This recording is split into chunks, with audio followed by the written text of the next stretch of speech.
let's do this. All right. So hopefully you can tell it's a lot, lot brighter in here. We'll take a look at that in a second. And it's also noticeably warmer, even though I still got the big torpedo heater running for right now because I still got to put my door on. Right now it is almost 70 degrees. It's probably 65 degrees in here right now, which isn't bad. Considering it's 20 degrees outside right now where I'm at. So this will be shop update number 4. And right now I was able to get the spray foam insulation in the ceiling done, and guys were great. They brought 5 people over to do, right around 400 square feet. And I did get 2 inches of the closed cell spray foam in the ceiling, and there's definitely at least 2 inches, if not a little bit more in some areas, just because I guess that's the nature of it. This is actually my first time with it, so it worked out really good. Did a fantastic job cleaning up, prepping everything. Granted, I already did have things prepped. I already had plastic on the walls and stuff like that, and rolling set of scaffolding that they used to go back and forth. The new lights, I waited until they were done. That way I didn't get them all, foam. And that way they had less. So I just had the original string of lights I had there. I took those down, put the new lights up, got it spray foamed, and they even, wherever I didn't, because I covered the walls probably a good 5 feet down, something like that. Wherever that, I didn't have those covered up or whatever, there was one of their crew actually went around and was literally chipping off if there's anything on there, making sure nothing stuck of the overspray, a little misting or whatever like that. So those, and they were, just to give, I don't know, I didn't get any of this stuff for free, so, but just to give a shout out to them, it was the Foam Guys LLC out of Wellsboro, Pennsylvania. So if anybody happens to watch this, that's around from this area, they're great group of people. Granted, it's my first and only interaction with them, but first impressions were just fantastic. Took them about 2 hours. Of course, I already had the space heated up to, probably about pretty close to 70, even though it only needed to be 50 degrees in here, he said. So I got my table saw kind of situated. Camera and tripod are on my makeshift workbench for right now.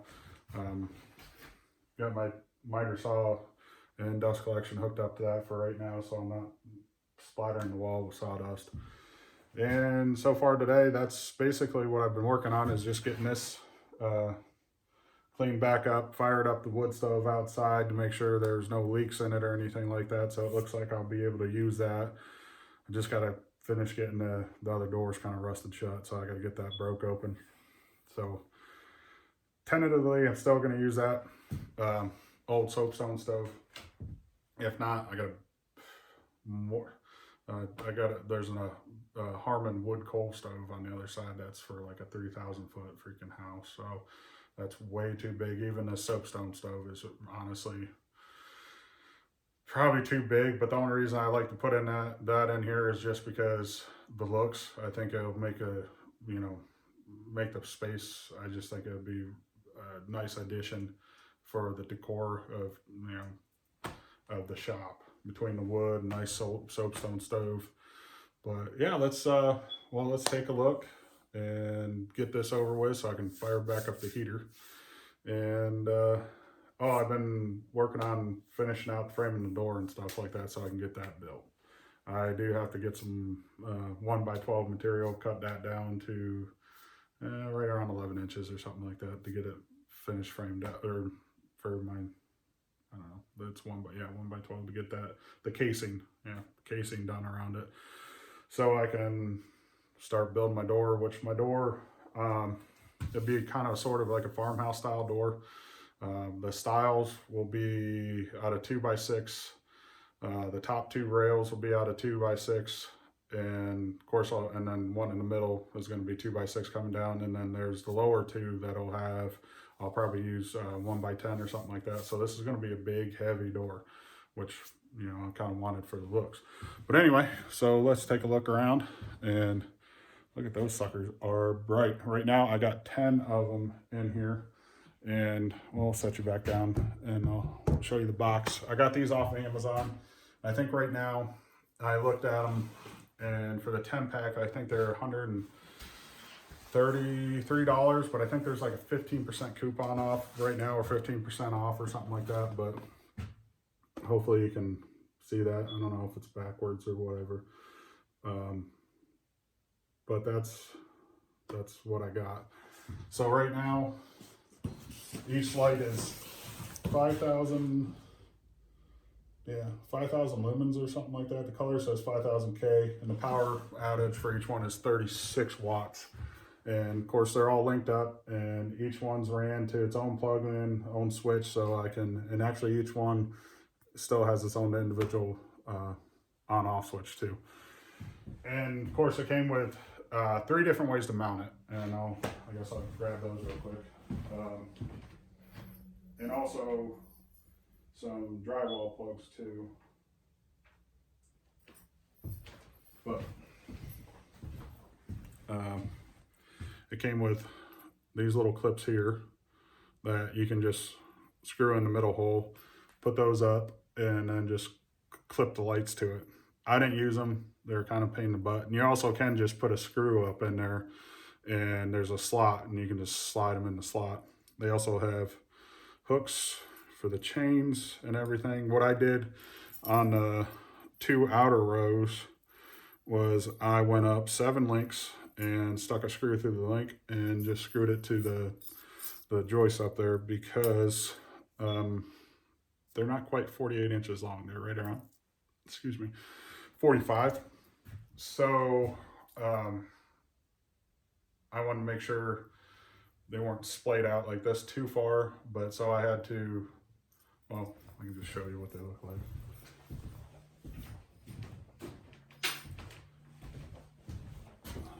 Let's tilt you up here. Yeah, you can see how it's a little shorter than the spacing there. So, but right now I have 3 on this side, which will be above the miter, over on the miter saw wall. I have 4 on this row here, and then in the middle right now I only have 3, but I ordered 2 more. I ordered 4 more, and I'm gonna put 2 more in the middle, and then after I get my cabinets built, my upper and lower cabinets for over here for the miter saw, I'll probably put 2 of those lights underneath the cabinets, just so a little bit more brighter lights. But so far, I mean, they're super bright in here. All right, so let's take a look at the spray foam. So that's all up in there and closed off the eaves. So there is nothing going to be escaping, and all the way up into there.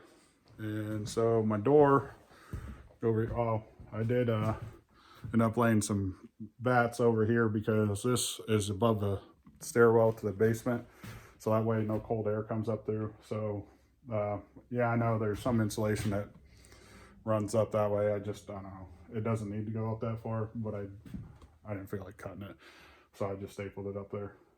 But this is all going to get covered with tongue and groove. And then I got 1 piece up across here for this, and then my door hinges are going to be across this, and this is just packed in right now, just so that way it gets the extra support, because this is a piece my hinges are going to go on, and they're going to have to be big hinges, heavy hinges, and I'm going to be bolting all the way through this 2x6 all the way into the studded wall here. So I want to make sure I have, you know, it's going to be plenty sturdy enough for that.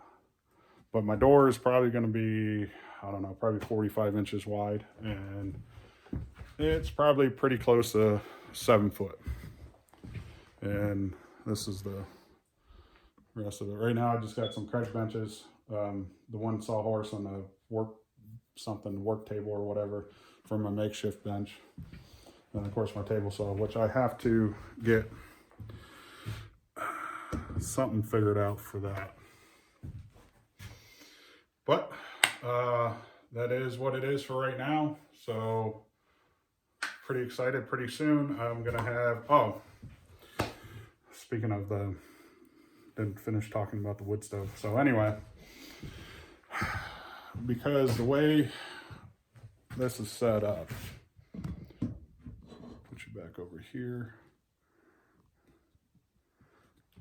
I'm actually gonna end up, because the steeple's still on the church, all right?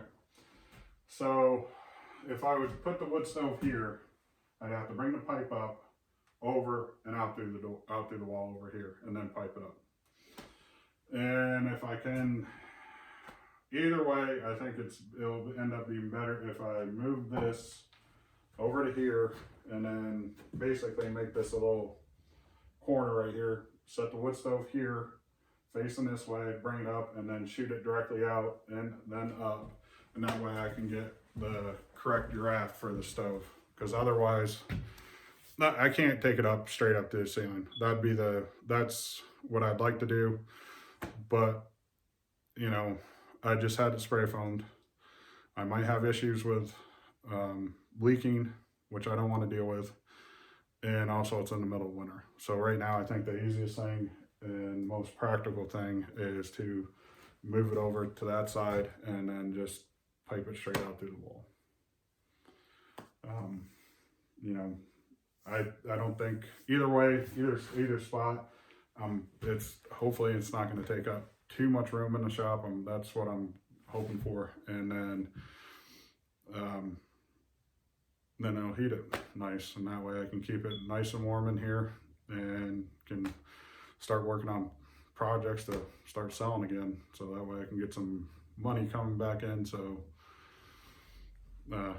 pay for some of this stuff. So that's it for right now. So this is the end of shop update number 4, I believe. Yeah, pretty sure it's 4. If you guys have any questions about anything, just shoot me a message. I know some of you guys are still messaging about the other videos that don't have to pertain with that, which is fine. Yeah, anything, you know, anything on this, just shoot me a message or any of the other stuff. So I'll see you guys on the next one. Thanks. Bye.